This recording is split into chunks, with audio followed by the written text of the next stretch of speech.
Canada ఆర్థిక వ్యవస్థను కుప్పకూల్చడమే Trump యొక్క లక్ష్యమని జస్టిన్ ట్రూడో ఆరోపించారు.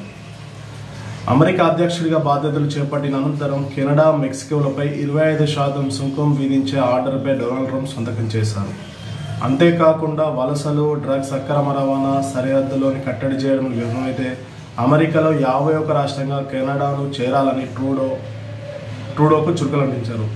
అనంతరం మెక్సికో, కెనడా దేశాలు అమెరికా సరిహద్దుల వెంట భద్రతను కట్టుదిట్టం చేస్తాయని హామీ ఇవ్వడంతో టారిఫ్లను అమలును 4 రోజుల పాటు నిలిపివేశారు. తాజాగా విధించిన సుంకాలు మార్చి 4 నుంచి యథావిధిగా అమల్లోకి వస్తాయని ట్రంప్ స్పష్టం చేశారు. దీనికి ప్రతిగా ట్రూడో సైతం ప్రతీకార సుంకాలు ప్రకటించారు. అమెరికా నుంచి దిగుమతి అయ్యే $107 బిలియన్ ఉత్పత్తులపై 25% సుంకం విధించారు. అమెరికా నుంచి కెనడాకు దిగుమతి అయ్యే $107 బిలియన్ ఉత్పత్తులపై 25% సుంకాలను విధించారు. ఎవరు? కెనడా వాళ్ళు.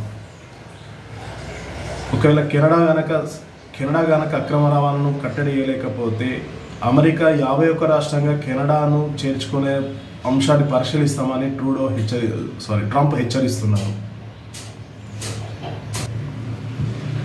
మహారాష్ట్ర